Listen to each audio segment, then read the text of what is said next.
All right, good morning, good afternoon, whatever it is for you. I hope you are having a fantastic day. My name is Zach Schomler. This is Strong Opinion Sports. Today is also Monday, January 15th. I hope you had a happy Martin Luther King Jr. Day. Martin Luther King was a great man, and he did a ton of great things. I'm incredibly sick today. I apologize. I intended to get the podcast out around 12 o'clock noon today. I woke up incredibly sick. I wanted to wait as long as possible to record the podcast so my voice can get back to normal. It's still not perfect, but here it is. It's a great show today. I've prepared a fantastic podcast for you guys. I want to start with this. Growing up, in high school, I played in the Greater St. Helens League in Southwest Washington for football. And there were about 7 or 8 teams. There were always 3 playoff spots, though. And those 3 playoff spots always went to the same 3 teams. Always went to Union, Camas, and I played for Skyview. Union, Camas, and Skyview. Every single year, those 3 teams were the teams that made it into the playoffs. They were well coached. And the thing was that made them so great was they had the same coaches for years and years and years. They had built incredible systems. And then there was a high school called Evergreen High School. Evergreen High School always had Division I college football players. I mean, they had incredible athletes. In fact, Robert Franks, who just broke the Washington State 3-point record at my local high school, he went to Evergreen High School. He graduated the same time I did. They would have like 6 Division I guys on the same team. It was incredible. It was absolutely incredible. And they'd be on Twitter, before games, they'd be on Twitter talking about, we're going to smash this team and that team. And they had guys going to Boise State, Montana, Wyoming. I mean, not the biggest of the D1 schools, but they had way better athletes than we did. However, you knew it was coming. You knew that was coming. However, Evergreen High School could never beat Union, Camas, or Skyview. The Steelers have become the Evergreen High School of the NFL. They are loaded with talent. They have stars everywhere. Antonio Bryant, Juju Smith-Schuster, Big Ben, Le'Veon Bell, everywhere. They have talent all over the field. And you know what comes with those big star players? Distractions. All the time you hear things, before the game against the Jaguars, Le'Veon Bell was saying you wanted a new contract. Big Ben almost held out this year. You had Facebook Live last year with Antonio Brown. My point today is that stars will always lose to systems. I would rather have a system than big, fantastic stars. Now, stars in a system are great. Look at Randy Moss with the New England Patriots. He is breaking records left and right. Look, Antonio Bryant's incredible. Antonio Bryant is unbelievable. You throw the ball near Antonio Bryant. We saw that last week on Sunday. He had a great catch in the end zone. It was awesome. But coaching matters. Union, Skyview, Camas, they all had better coaching than Evergreen. Even though Evergreen had the superior talent, they could never beat those big schools because the stars were a big distraction. It was awesome. But look at what happened to the Steelers this week. The Steelers are a classic example of a team with stars all over the place, and yet they are incredibly scattered and incredibly disorganized because of their coaching. I have a great show for you guys today. What an awesome podcast. I'm very excited. Later I'm going to talk about, this episode took a lot more prep than I wanted to, but I think it did pay off. This show is going to be fantastic. We're going to talk a lot about the NFL playoffs. I'm going to talk about the 49ers and why they should draft defense. We'll talk about coaches that were fired, coaches that have been hired. We'll talk about Brady's stats at the end. I'm also going to mention, I promised I would, I'm going to talk about the MVP race, who I believe the NFL MVP is and the NBA MVP are. You can subscribe to Strong Opinion Sports on iTunes, on SoundCloud, and on YouTube. You can find the full entire podcast on YouTube in video form. You can also find my best and most interesting short clips on YouTube. You can please help me by sharing the show with your friends. Tell your friends about Strong Opinion Sports. That will help me grow. I don't bug people on Facebook, like this page, yada, yada. I just hope you guys like Strong Opinion Sports. And if you do, share the link on Facebook, on Twitter, on Instagram. Tell your friends about it face to face. Help me grow by telling your friends about this podcast. All right. Here's where I want to go next. Derek Carr, Andy Dalton, Matthew Stafford, Kirk Cousins, and Dak Prescott. What do they all have in common? What do those 5 quarterbacks, again, Derek Carr, Andy Dalton, Matthew Stafford, Kirk Cousins, and Dak Prescott, what do they all have in common? They have never won a playoff game. And Blake Bortles has now won 2 playoff games. So say whatever you want. Say whatever you want about Blake Bortles.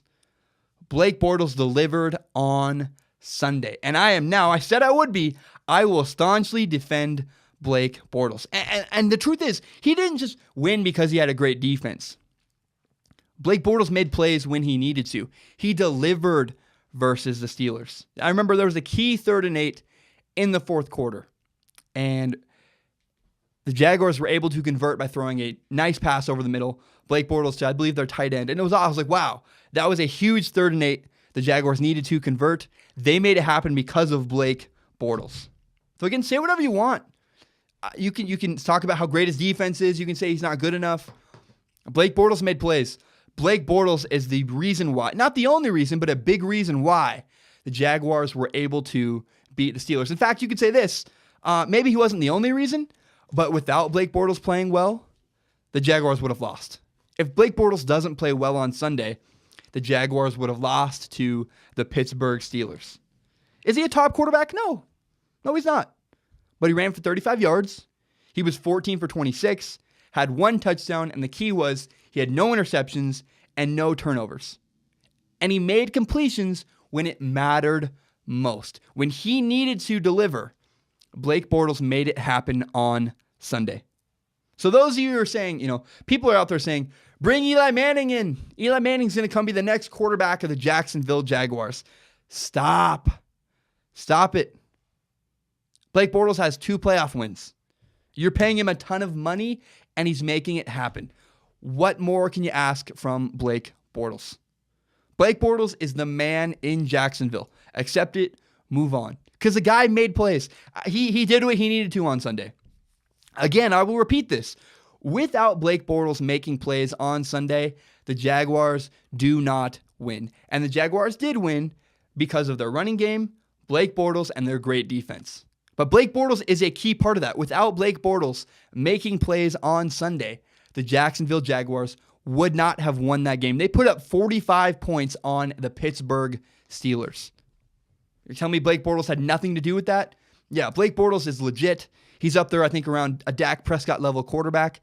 If you put enough around Blake Bortles, clearly he can win you a lot of games. I rest my case. You can argue. You can keep saying all you want. I'm angry at Blake Bortles. He's not good enough. He's not this. He's not that.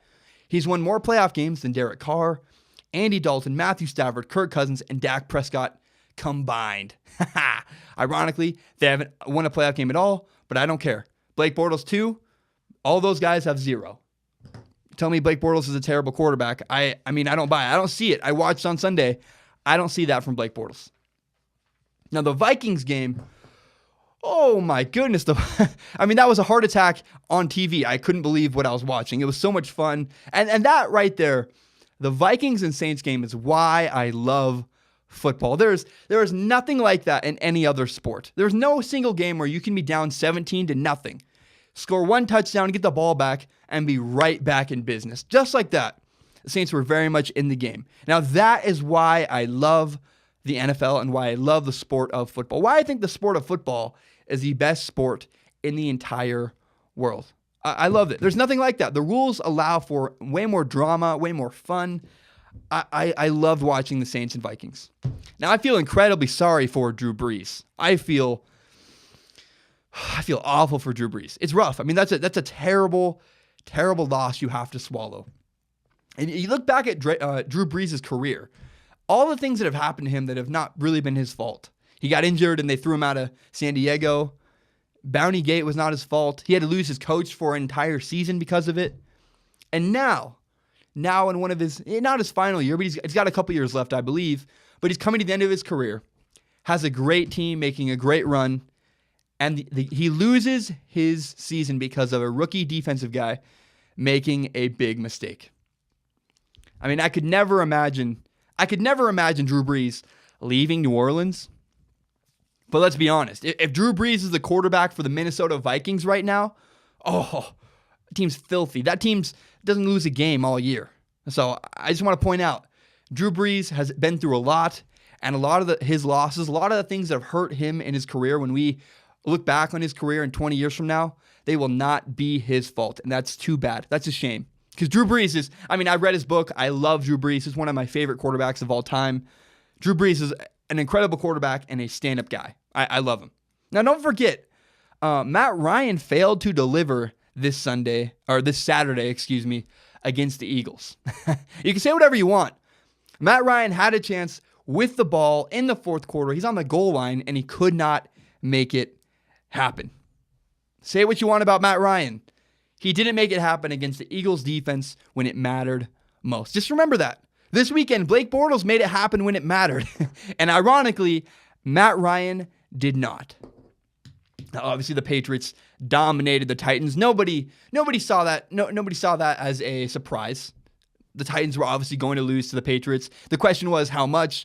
Apparently, 35-14 is how much. It's pretty bad. It was a terrible loss. So, what is the theme of the four teams left?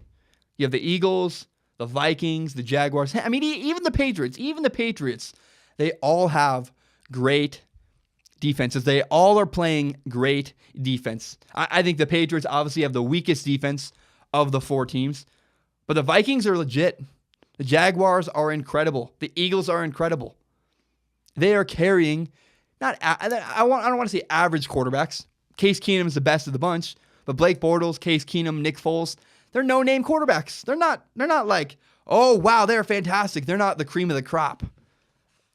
Their great defenses are winning these games.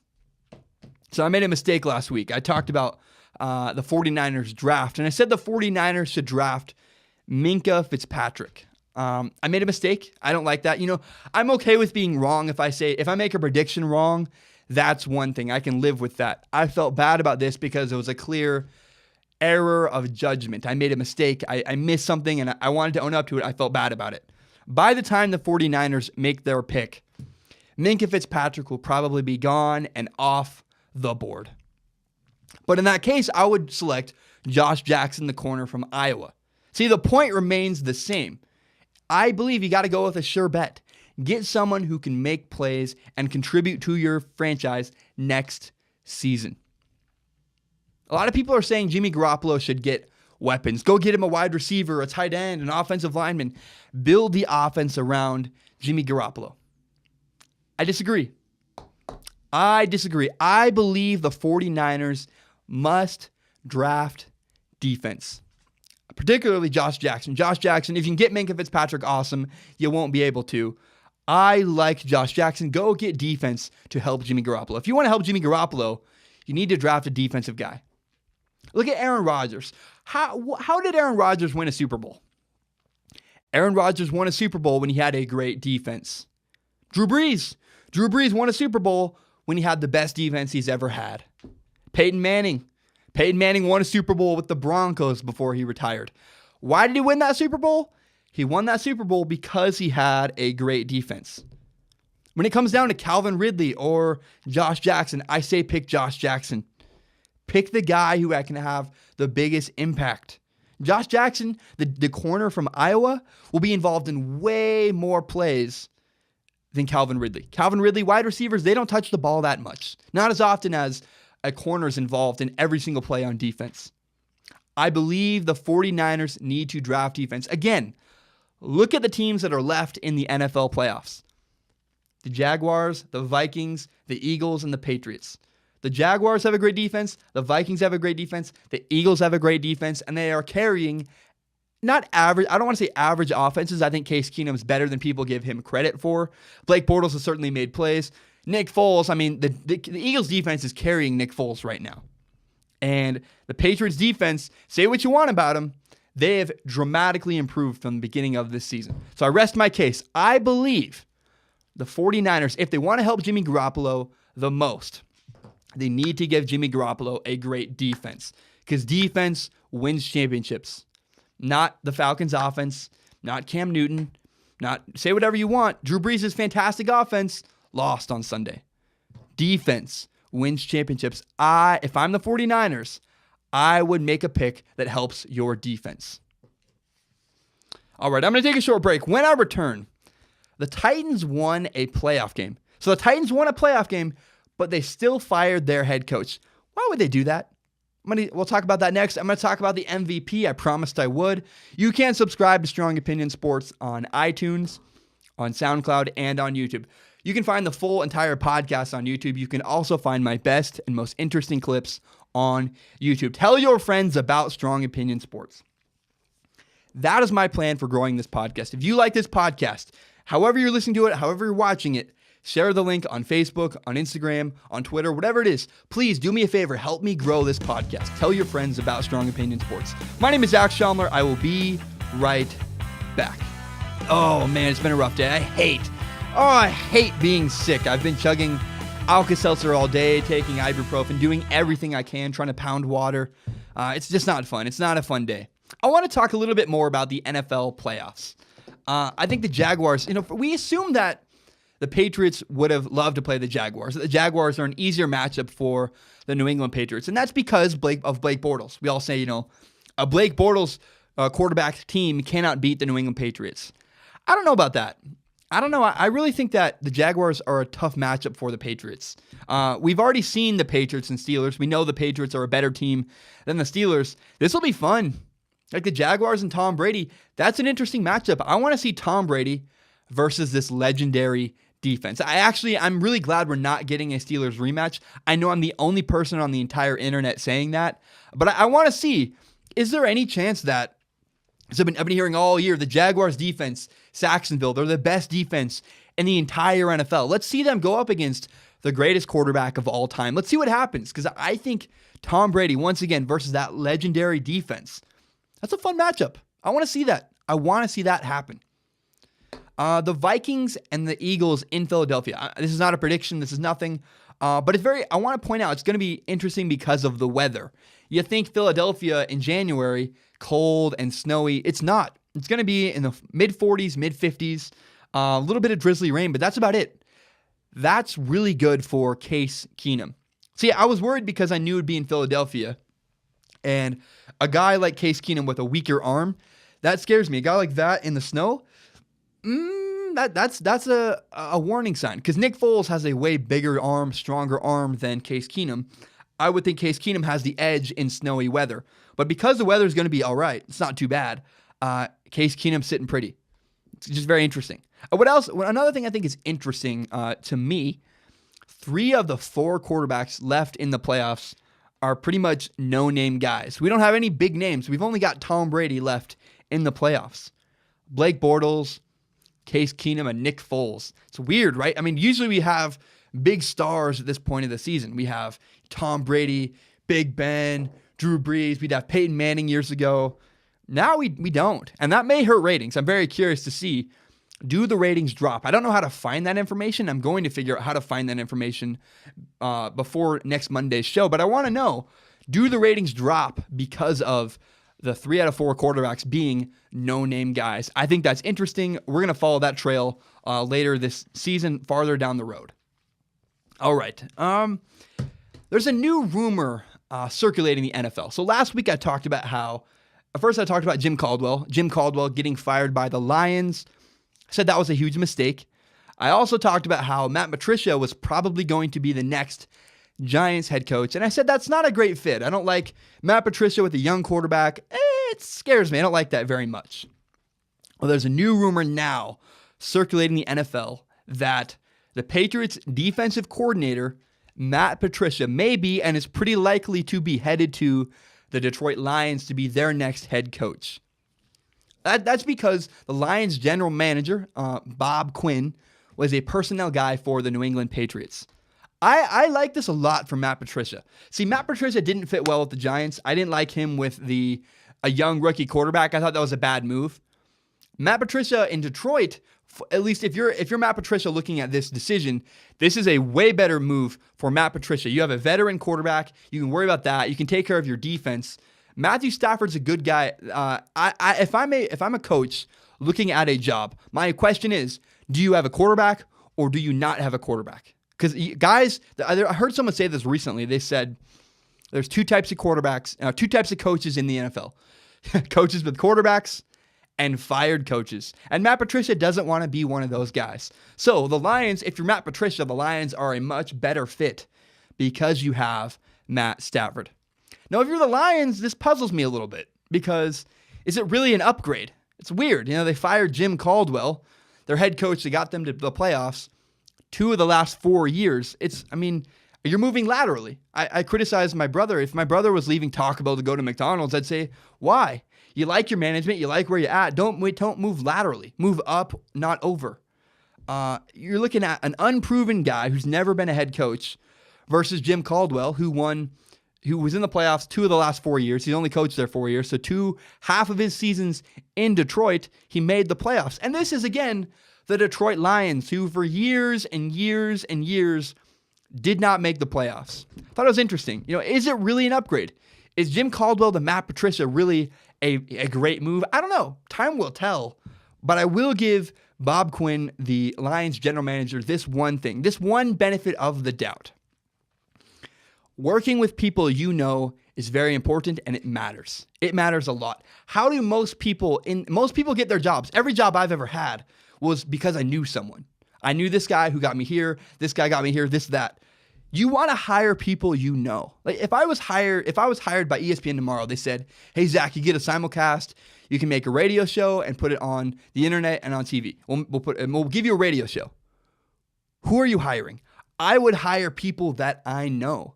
I'm not going to hire someone I've never met in Los Angeles. It's just not going to happen. I'm going to hire people I know that I trust. And that's probably what's happening with the Detroit Lions general manager, Bob Quinn. He liked Jim Caldwell. Jim Caldwell was fine, but he'd rather work with Matt Patricia, a guy he knows and has a close personal relationship with. So I get that. I don't know that I support the Lions firing Jim Caldwell, and I don't know that Matt Patricia is really an upgrade from Jim Caldwell, but I do understand the value of working with people you know and have a personal relationship with. That matters a lot. If you know someone, working with people you know matters. And that, I think, is why the Lions fired Jim Caldwell. They thought, we have a chance to get Matt Patricia. I understand now. I understand where the Lions were coming from. My next story is kind of a weird one. The Tennessee Titans just fired their head coach, Mike Mularkey. And this is after a season where he made the playoffs and won a playoff game.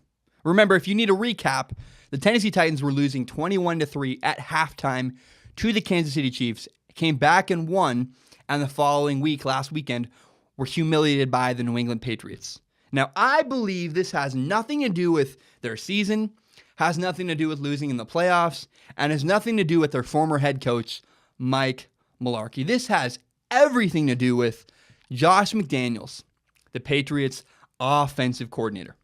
So what did we learn from the college football playoff? What was the big lesson from the Alabama-Georgia game? What was the lesson from the Oklahoma-Georgia game? You have to take risks in order to win. How do you win in life? You take risks. You got to spend money to make money. How do movies get made? You spend $100 million, make a big investment, and then in return make hundreds of millions of dollars as your return value from your movie. You must take risks to win. The Titans want Josh McDaniel, the New England Patriots offensive coordinator, to be their next head coach. So this is why I support the Tennessee Titans. They fired, yes, a playoff winning coach, but they fired the coach they didn't believe in. They didn't believe Mike Mularkey was their long-term plan. And the Titans thought, hey, we need to take a risk. We need to go get Josh McDaniels to help our young quarterback, Marcus Mariota. That's why they did what they did. That's why they fired a playoff winning coach. They felt like they needed to take another risk to elevate their program even more. I like that. I'm a fan of taking risks. The Titans believe in what they're doing. Again, they want to help Marcus Mariota, their young quarterback. I think it's a good move. Not a great move. Not a move that super makes me excited because they may not get him. But it's a risk worth taking because if you want to get to the next level with Marcus Mariota, you needed to get a new guy in Tennessee. That's how everyone felt. That's how everybody in Tennessee believed. I have friends that live there that told me that. Tennessee needed to get rid of Mike Mularkey and move on to someone else. So they're taking a risk. But Josh McDaniels could really help elevate Marcus Mariota and get him to the next level. I'd love to see him work with a coach that he had a good relationship with and good cooperation with. I want him to find a guy he can have a great relationship with. And Josh McDaniels might be the guy that really helps elevate Marcus Mariota and get him to the next level. So the question is, though, where will Josh McDaniels actually go? Because right now, the apparent offers, the things that are on the table, what seem like are on the table for Josh McDaniels, he can be the Giants head coach, he could be the Colts head coach, or he could be the Tennessee Titans next head coach. Now, my question is, what quarterback situation does he want? Does he want Andrew Luck? Does he want Marcus Mariota? Or does he want the Giants rookie quarterback, probably Josh Rosen? What does Josh McDaniels want to work with? Now, unless Andrew Luck's injury is career-ending, I would choose Andrew Luck. Now, if Andrew Luck's injury is going to affect the rest of his career, I would next pick Marcus Mariota. I don't like the unknown.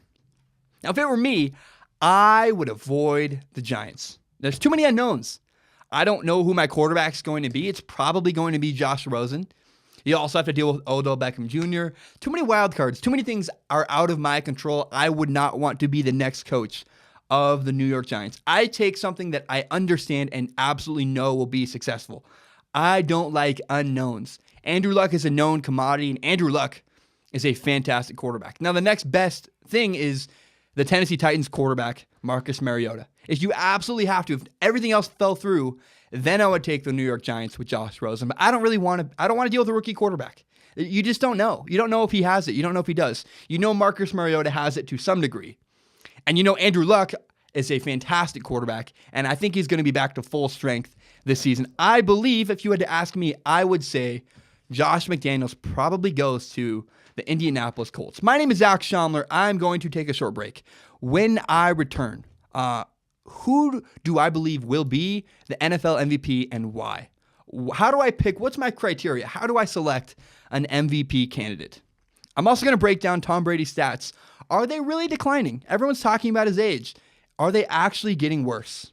And then I'm going to briefly talk about the Lakers. I'll talk about the Pac-12's new hire, why I think the Pac-12 is trending upwards. You can subscribe to Strong Opinion Sports on iTunes, on SoundCloud, and on YouTube. You can find the full entire hour-long podcast on YouTube. You can also find my best and most interesting clips. Tell your friends about Strong Opinion Sports. Look at me in the face. If you're watching on YouTube, share this with your friends. There's a link on the URL, however you want to do it. Share Strong Opinion Sports on Facebook, on Twitter, on Instagram, with your friends face-to-face. Be like, hey, I watched this awesome podcast today. I like this guy. He's kind of crazy. He wears sweatshirts under his flannels. He's really sick. I like him, though. Tell your friends about Strong Opinion Sports. My name is Zach Schaumler. I will be right back.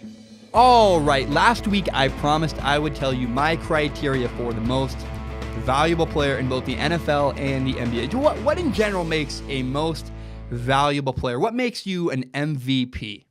I'm going to tell you who my NFL MVP is first. So here we go.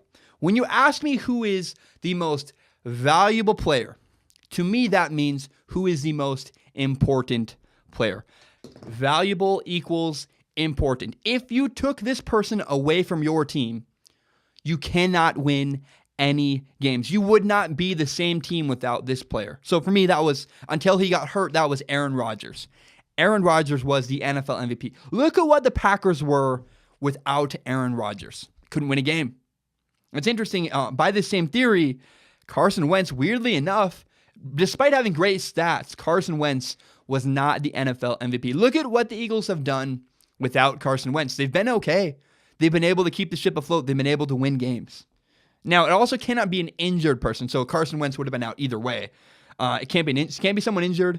You also must make the playoffs. If you're going to be an MVP, you must make the playoffs. Like Russell Wilson was in the running. Russell Wilson was my favorite for the NFL MVP. But if he was really an MVP, he would have elevated his team enough to make the playoffs. So Russell Wilson was out. You didn't make the playoffs. You didn't elevate your team that much.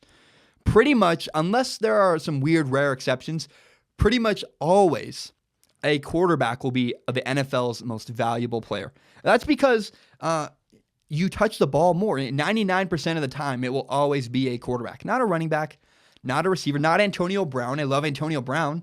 He's a great wide receiver, but he needs a quarterback in order to do his job. Running backs are great, but running backs don't win you games. Like Leonard Fournette still needed Blake Bortles to win him games this weekend. Antonio Brown, he's a great wide receiver. He can't be an MVP.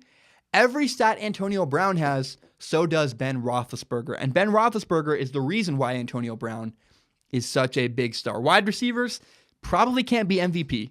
Offensive linemen, I love you. You can't be MVP. Your team would be okay without you. Like J.J. Watt, great player. But he was great for years in Houston, and yet his team couldn't win games. So a quarterback will pretty much 99% of the time. I'm open to the exception. I have an open mind, but quarterbacks will pretty much always be the NFL MVP. And so my NFL MVP is, and God, by the way, I wish it could be Jimmy Garoppolo. I mean, Jimmy Garoppolo hits all the criteria. He just didn't make the playoffs. It wasn't possible. My NFL MVP is Tom Brady. Everyone's freaking out. Remember early in the season, everyone was freaking out about how bad the Patriots defense was. The Patriots dynasty is over. Tom Brady this, Tom Brady that. He can't make it happen. Ironically, look at where the Patriots are. They're still the number 1 seed in the AFC. And why is that? That is because of Tom Brady. Early in the season, when the Patriots defense was struggling, they were among the worst defenses in the entire NFL. Tom Brady had to carry the Patriots to victory. Yes, they figured it out. Yes, they are better. But early in the season, you wouldn't be the number 1 seed in the AFC without Tom Brady. Again, quarterbacks, running backs, receivers, they're great, but a quarterback will pretty much always be the NFL MVP. So Tom Brady's my NFL MVP, and LeBron James is my NBA MVP. I don't need any stats for this. It's very simple. Here's why. Kevin Durant has a ton of help with the Golden State Warriors. You take Kevin Durant off the Warriors, they're fine. They're okay. They're still a playoff team. They're probably still in the NBA Finals without Kevin Durant. Yeah, Kevin Durant is the best player in the league. He's the best player on the Warriors. Well, then why would the Warriors still be okay? He's not the MVP. And I love James Harden. I like Kyrie Irving. But the truth is, LeBron James is still a better candidate for MVP. LeBron James is the most important player in the entire NBA.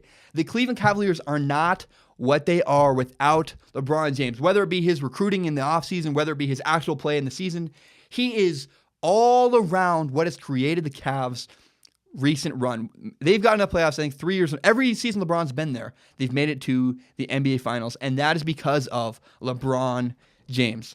Most valuable player, that is LeBron James. Look at the Cavs. Why are the Cavs where they are? LeBron James. No matter what team you put LeBron James on, that team is in the playoffs, and that team is probably even in the Eastern Conference Finals playing Kyrie Irving and the Boston Celtics. Like seriously, you could put LeBron James on the Nets, and the Nets would probably make the playoffs because LeBron James elevates every team around him. Do you remember years ago? This is just this season. I'm just pointing out. Years ago, with no help, LeBron James took the Cleveland Cavaliers to the playoffs. Now this season, he's playing unbelievable. He leads the NBA in minutes. He's doing this. He's doing that. He's unbelievable. LeBron James, without a doubt, is the NBA MVP, and it's not even close. I can't believe people still don't believe that. LeBron James, best player in the world, best player in the NBA right now.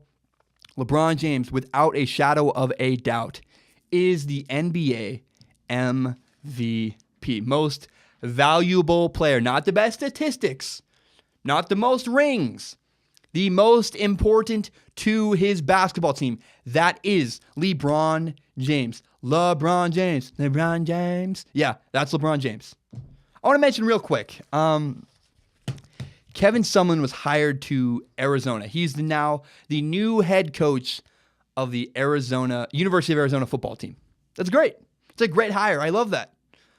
Remember earlier this year, Kevin Sumlin was fired by Texas A&M. And I thought this was justified by Texas A&M because, and only because, they were able to upgrade and get a better coach than Kevin Sumlin. They hired Jimbo Fisher. But Kevin Sumlin will win a lot of games at Arizona. Kevin Sumlin's a great coach. He has Khalil Tate, a great quarterback now to work with. He's going to win a lot of games at Arizona. This makes the Pac-12 very, very interesting. Now, a few years ago, we saw a big shift in the Big Ten. We saw Urban Meyer was hired, Jim Harbaugh was hired, James Franklin was hired to Penn State, and Big Ten football was elevated because you hired a lot of great coaches. We're seeing the same thing happening now in the Pac-12. Here are some Pac-12 coaches, just a couple of them. Hear them out. Chip Kelly, Kevin Sumlin, Mike Leach, Boise State great, now UW great, Chris Peterson, David Shaw, and there's also Herm Edwards. Who knows with Herm Edwards? He's probably going to be a mess. But those 6 names are huge, unbelievable names that will draw recruits and build programs. The Pac-12 is on the rise because of their new coaching hires. Upgrading at coach upgrades your program and upgrades your conference. The Pac-12 is on the rise. Now, the next move I want to see USC hire a new coach. We'll see. We'll see how long Clay Helton lasts without Sam Darnold. I don't know that it will be very long. It's interesting to me. Will Clay Helton, USC's coach, last for very much longer without a great quarterback in Sam Darnold? I don't know. I know that Clay Helton is not a big name. And the USC job is up there with the Lakers, the Dallas Cowboys, the New England Patriots. I'm trying to think of football. The Cowboys, the 49ers. There's these big landmark teams. There's these big landmark jobs in college sports. Ohio State's head coach, Alabama's head coach. Those coaching jobs are huge. And right now, USC does not have a marquee coach as their head coach. And that's interesting to me. So I think Clay Helton is the next to go. Now, before we get to Tom Brady, I'm going to talk about, I did a whole giant nerdy research project about are Tom Brady stats really declining. Before we get there next, I want to talk briefly about the Los Angeles Lakers. The Lakers always have drama all around them. It's crazy. LeVar Ball right now is talking about Luke Walton. Luke Walton needs to get fired, this, that. And Luke Walton, there's some validity to what LeVar Ball's been saying about the Lakers head coach, Luke Walton. The players are kind of not that. They're not in sync. They're having meeting with the head coach, about the head coach, this and that.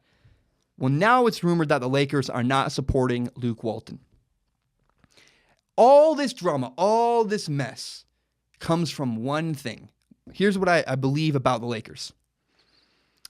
There are 3 players, I count 3 players, who are going to be in Lakers uniforms next season without a shadow of a doubt. Kyle Kuzma, Lonzo Ball, and Brandon Ingram. Other than those 3, it seems like everybody else is on their way out. Now, every time I leave a job, something happens. You've been fired, I've been fired, or not even fired. Even if you're just leaving on your own, I've never been fired. I've only left jobs of my own accord, but every time I left a job, in fact, I was a manager at Safeway, I get selfish. Before I leave, you bet I'm more worried about myself and my future than this company, whatever company I work for. I'm more worried about the good of myself than the good of the company. I get selfish at the end. And that is what's happening to the Los Angeles Lakers. It's really hard to build when you have no future. It's like dating a girl. If you're dating a girl and she says, yeah, Zach, I just don't see us getting married someday. Why are you dating? You know there's an expiration date. It's over. I saw a Black Mirror episode about this very same thing last night. It doesn't work. When you put an expiration date on your relationship, it doesn't work. And that's what's happening with the Lakers. The Lakers have a expiration date on the players in their locker room. Hey, you're gone at the end of the year. You're gone at the end of the year. You're gone at the end of the year. Of course there's not team chemistry. Of course guys aren't playing to help the Lakers. They're getting selfish. Anytime you leave a job, you become more worried about yourself than the good of the company. I hate to say that. I wish that wasn't true, but that's just fact. That's what happens with people. When humans are about to leave a job, they get more worried about themselves. They start playing for themselves. They want to get stats that make them look good so their next NBA team wants them and they get traded for. They get hired in free agency, whatever it is. The Lakers' problem is there is no future with most of their players, and so their guys are becoming selfish and more worried about themselves than the good of the franchise. Plain and simple. Blame the coach, blame this, blame that. The truth is, it's just because there is no concrete future for most of the players on the Lakers. All right, I hate stats. I talk about this often. I think stats are far too easily manipulated to fit a narrative. And recently, everyone's been talking about how Tom Brady's numbers are declining. That at the end of the season, when Tom Brady, as he's gotten older, so have his stats declined at the end of a season. And that's the firm belief. Everyone has this theory, he gets worse at the end of a season, but only because he's old. My question was, hey, I played quarterback. I played in cold weather. Let me tell you, it's harder to throw a football when it's 12 degrees outside than when it's 60 degrees. And I did my research. I looked into it. I looked back all the way to 2005. Look at this piece of paper. This is every stat. This is completion percentage. This is his touchdown to interception ratio, how many attempts he was throwing, how many yards he threw for. Almost every stat he's ever had since 2005 on this piece of paper. Here's what I found. Because I looked, I was like, maybe it's just getting cold. Maybe since 2005, his stats have always declined in the last 4 games in December. And that's actually what I found.